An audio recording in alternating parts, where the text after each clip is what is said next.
Hi everyone, শুভ বিজয়া সবাইকে। তো এটা হলো আমার দশমীর মিনি ব্লগ। তো তোমাদের পুজো কেমন কাটলো তোমরা নিশ্চয়ই কমেন্ট করে জানিও। আর এদিকে দশমী পুজো তো খুব সকাল সকাল শেষ হয়ে গেছে। আর এবার তো পুজো কিভাবে চলে গেল কিছু বুঝতেই পারলাম না। এমনিতেই তো পুজো খুব তাড়াতাড়ি চলে যায়, আর এবার তো পুরো একদিন কম। যাই হোক, তো এখানে বাড়ির কিছু রিচুয়ালস যেগুলো ফলো করা হয় প্রতিবার পুজোতে সেগুলোই করছে।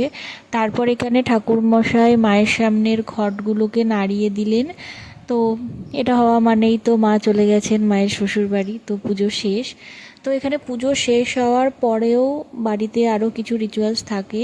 তো এখানে হচ্ছে একটা পাত্রের মধ্যে জল রেখে তার ভেতরে আয়না রাখা হয়েছে, আর এর মধ্যে মায়ের মুখটা দেখতে হয়।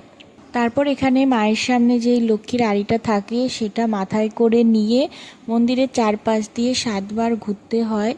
আর এটা হচ্ছে আমার জেঠুই মাথায় করে নিয়ে ঘুরছে, আর পেছন পেছন আমরা বাড়ির যতজন সদস্য আছি তো সবাই মিলে এটা ঘুরছি। তো এটা 7বার ঘোরা হয়ে গেলে তারপর এই আড়িটাকে নিয়ে গিয়ে মেন যে ঠাকুর ঘর সেই ঠাকুর ঘরে রাখা হয়, আর এটা দিয়েই পরে লক্ষ্মী পুজো করা হয়। তো এটা হওয়ার পর তারপর যে ঘটের চারপাশ দিয়ে যেই সুতোগুলো থাকে ঠাকুরমশাই সেই সুতোগুলো নিয়ে সবার হাতে বেঁধে দিলেন, আর এই সুতোটা আমরা 1 বছর রাখি। তো তারপরেই শুরু হয়ে গেল মায়ের বরণ। তো এটা হচ্ছে দুপুরবেলায় একবার বরণ করা হচ্ছে। তো এখানে আমার ঠাকুমা প্রথমে বরণ করে নিলেন, তারপরে আমার জেঠি, তারপর আমার মা, তারপর আমার কাকি সবাই মিলে এক এক করে বরণ করলো। বা দশমীর দিনের এটা হলো আমার সব থেকে ফেভারেট পার্ট। তো প্রতিদিন এতদিন তো প্রতিদিন খিচুড়ি আর পোলাওই খেয়েছি, আর দশমীর দিন এই যে পান্তা ভাত আর শাপলা আর এই ভাজা দিয়ে যেই ভাতটা প্রসাদটা যেটা রেডি করা হয়, তো এটা হলো আমার ফেভারেট। আমি সাথে এদিকে ফল লুচি সুজি সেগুলোও নিয়েছি, আর অনেকটা পান্তা ভাত নিয়েছি। তারপর দুপুরবেলা লাঞ্চটা করলাম। লাঞ্চে ছিল ভাত, ডাল, শুক্তো, পোলাও, ফুলকপি আলু পনিরের তরকারি, পায়েস, চাটনি, পাঁপড়, মিষ্টি।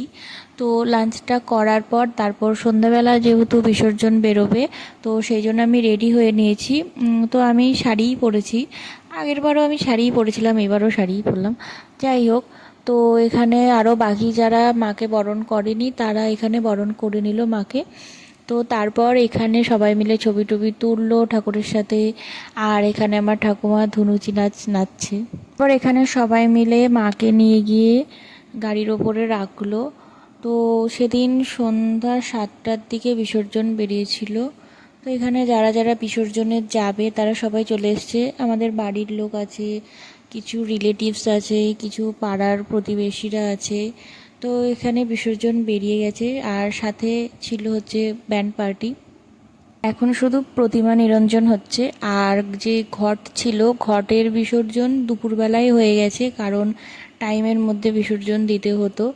তো সেই জন্য ঘট বিসর্জনটা দুপুরবেলায় হয়ে গেছে, সেইটার ক্লিপ তোলা হয়নি। তো এখানে যে ঘাটে বিসর্জন দেবে সেখানে নিয়ে চলে এসছে। আর এখানে এই নদীতে খুব কচুরিপানা ছিল, তো এখানে মায়ের প্রতিমাটা আটকে গেছে। তো তারপর কিছুজন মিলে সেটা নেমে ওটা ঠিক করে দিয়েছিল। আর তারপর বাড়ি এসে এই ফাঁকা জায়গাটা দেখতে একদমই ভালো লাগে না। পুজোর মধ্যে যেহেতু তেমনভাবে বেরোনো হয়নি, তো এই দশমীর দিন বিসর্জনের পরে বেরিয়েছিলাম একটু ঠাকুর দেখতে।